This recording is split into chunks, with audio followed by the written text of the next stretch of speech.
This op-ed is a follow-up video to the commentary.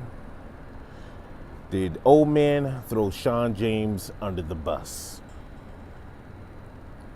All right, now I finally got a chance to listen to the audio of old man's recent podcast regarding the fallout of Shawn James.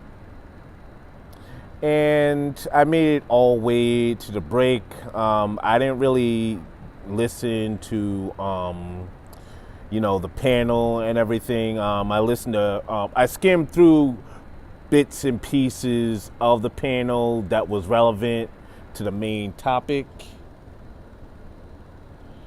And basically, did Obsidian throw Shawn James under the bus? After a critical look at this all, it really depends on how you see it at the end of the day.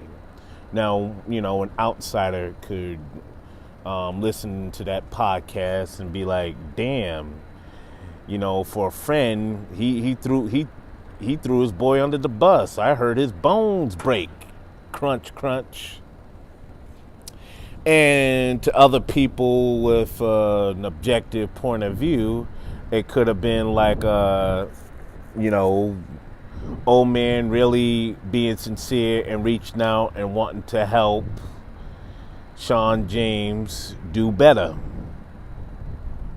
So, where would I fall in line on this?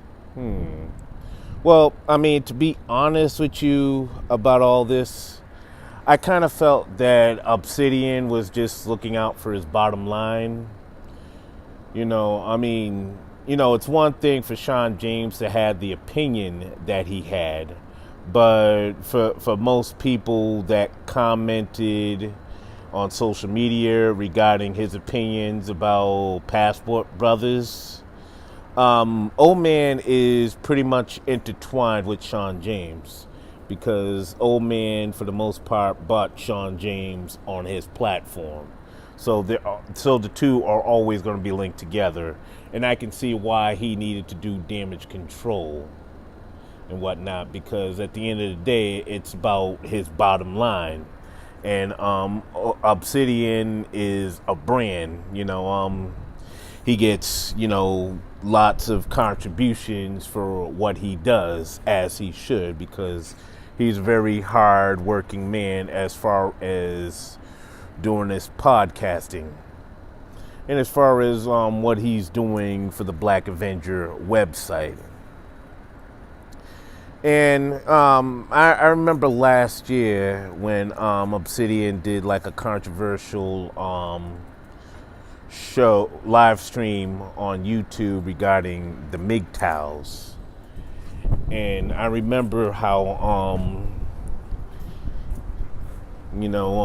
there was pretty much a big huss and fuss over what he said about the men that proclaim to be MGTOWs, and how his Patreon count went from it was at 3,000 at one time, and then currently it's at 1,185 or something. Don't quote me on that. It could be more, but I just remember that before he did that live stream, it was at 2,000 or 3,000 a month, and it went down to a G and some change. So I could see why, old man would come out and do the podcast that he did, because it was spin control. And it was also in a way to, cover, Shawn James and hopefully redeem him.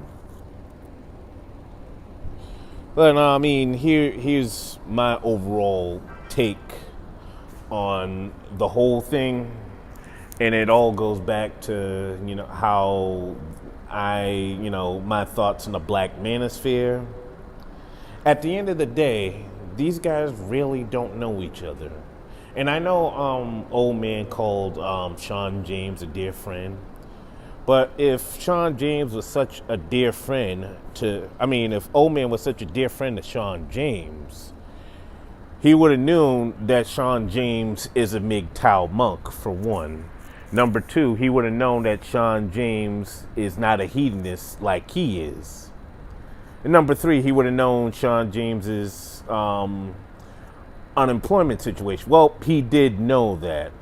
But what I'm saying is, in a nutshell, if you call somebody a friend and a good friend, you would pretty much know these things and wouldn't be surprised by it.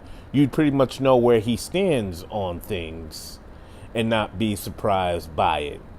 Because to me, I just think this whole outrage and this whole huss and fuss and hoopla is just BS at the end of the day. And I know people are just going to take it and milk it for AdSense money, Cash App, and donations, because that's what it's all about at the end of the day. And I'm not knocking the hustle like Jay-Z and everything. You gotta get it however you get it, but I'm just calling it like I see it. But I mean, at the end of the day, I really just don't think that they were good of friends as he said he was to him. I know that, he bought Shawn James on his platform, started the Shawn James Initiative. But to me, it just seemed like the old man didn't really get to know Shawn James. And I'm not sure if he attempted to get to know Shawn James. I'm not sure if Shawn James didn't really let old man into his circumference, because I'm not really privy to their personal conversations or exchange. I can just only comment about what I see on YouTube and what's privy to me online. So I just think that these two, to me, they were just perfect strangers. Obsidian was Larry, Shawn James is Balky. If any of you are familiar with that TGIF show, Perfect Strangers. But that's pretty much what it seemed like to me about all this, fiasco. But anyway, that is my thoughts on this, my follow-up thoughts on this. I may do a video where we analyze the debate between Shawn James and Babatunde and pretty much see where the participants slipped up and how they could have improved on their debate, and what tactics they could have used and what strategies they could have executed. So stay tuned for that. I'm not sure when I will drop that video. I'll try to drop it as soon as I can.